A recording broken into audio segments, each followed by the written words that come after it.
Hello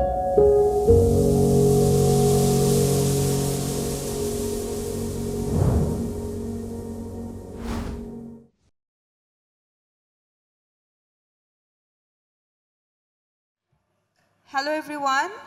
We will proceed with our next session, so I remain everyone to be please seated. It is my honor to introduce our keynote speaker for the next session, Dr. Niu Haibin, Director, Institute for Foreign Policy Studies, Associate Research Fellow and Director, Center for Latin America Studies, Shanghai, and Institute for International Studies. He will be delivering his keynote address on strategic partnerships and global governance, how Bangladesh can collaborate with Chinese strategic policies. Please join me in warmly welcoming Dr. Niu Haibin on the stage. Thank you.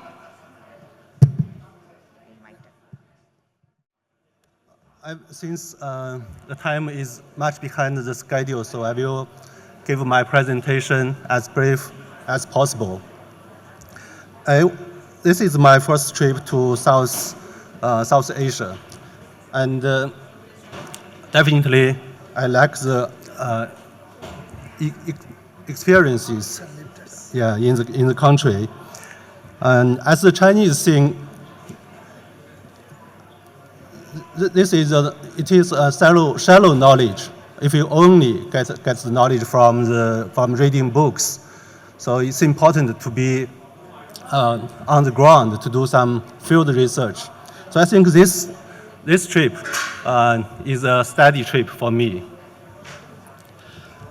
And I was asked to talk about how Bangladesh to collaborate with China. Since I'm a new student of the country, so I'm not giving some description. I'm just sharing with you my observation and thinking. Firstly, let's talk about strategic partnership. As you know, we have two different systems about the country relationship. One is Western style, is the allies.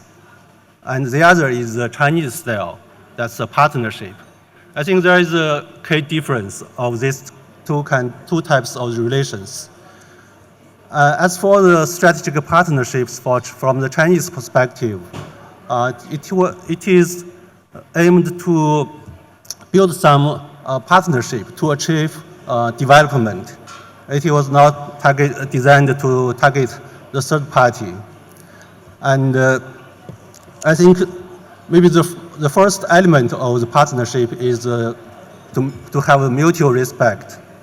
This is very different from the Western culture. And why we classify the partnership to different things, like we have a strategic and comprehensive partnership with your country. I think when we talk about strategic, that means this partnership is not only about the bilateral one, but also about the regional and global. So I would like to talk about some points about the global implication of our bilateral strategic partnership. I think first is a common identity as emerging economies and emerging powers. I think when we talk about Bangladesh, it is not the poorest country or just receiving foreign assistance. It focuses on how to achieve development by its own efforts. And also, we pay more attention to participate in the global and regional economy. We focus on poverty reduction. And also, we share some experiences in achieving the poverty reduction. I know your country has done that by offering the small-scale credits to the poor people and to establish economic development zones to attract more people to work here. And also, I think Bangladesh has been a member of the New Development Bank, which the headquarters located in Shanghai. It's an institution established by the BRICS countries. So as second, I think both countries are the active participants of the global governance. Maybe you don't know that both countries have contributed a lot to the peacekeeping mission in Haiti. That's a Latin American country, a small country.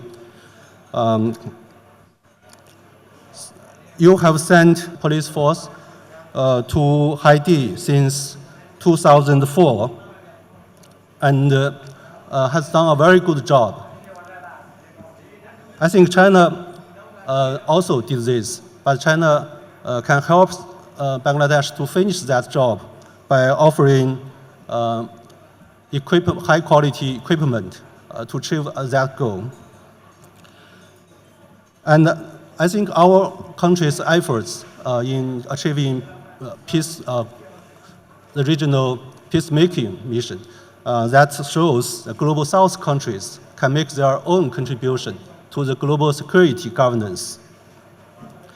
And also, I think both countries focus on to build the climate resilience by building partnership on green economy, renewable energy, and technology transfer, these things. And the third is our joint efforts to address the refugee concerns. We have talked this very much during these sessions. I think the global South can make their own efforts to address the refugee issues by the identity advantage as the neighboring countries.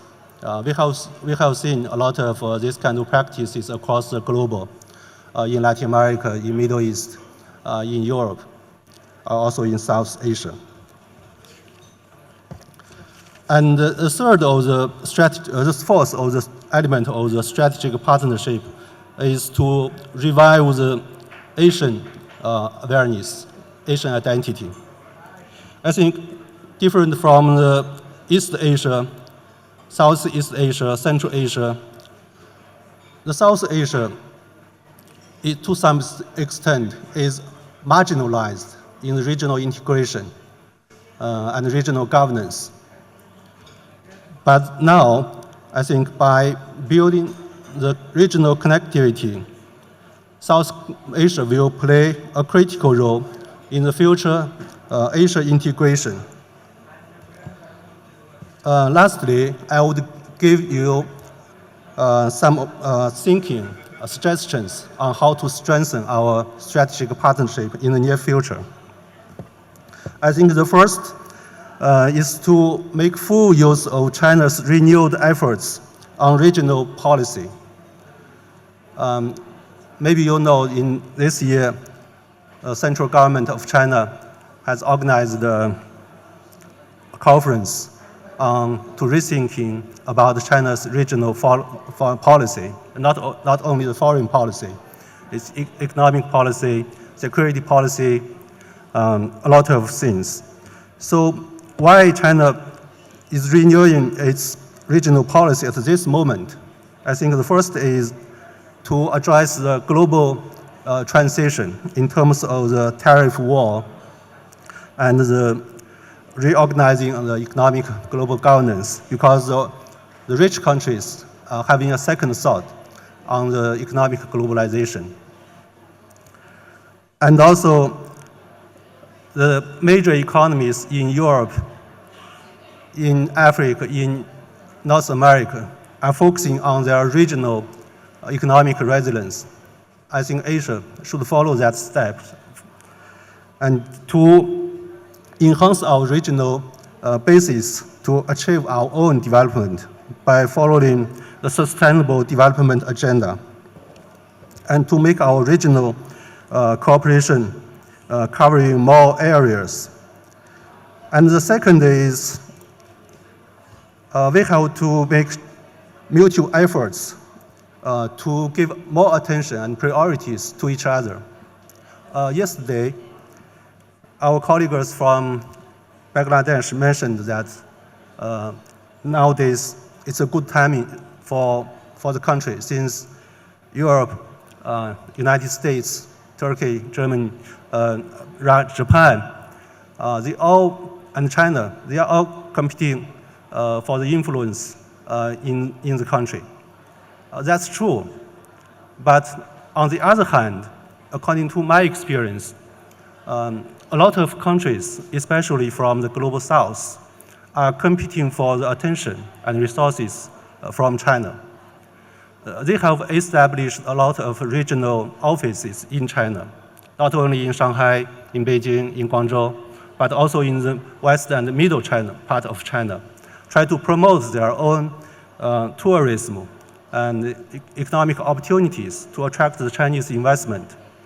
I think maybe Bangladesh shall do the similar job by, for example, by opening the direct flight to Shanghai, because Shanghai people have to travel through Guangzhou or Kunming or Beijing to Dacca. That's too far away. I think the direct flight will encourage more citizens from Shanghai to travel your country. I think tourism, I see a lot of Shanghai people in Lima, in South Africa, but not here. So I think we need to do efforts to address that. And also to improving your doing business environment. And also we should quicken our negotiation on building a bilateral trade agreement. Since I think next year you will be a member of the middle income countries. So we need this kind of free trade agreement to address the future cooperation. And also, I think Bangladesh shall quicken their steps in joining the regional cooperation mechanisms like the SCO, RCEP, BRICS, so that the country can be better integrated in the regional and global framework.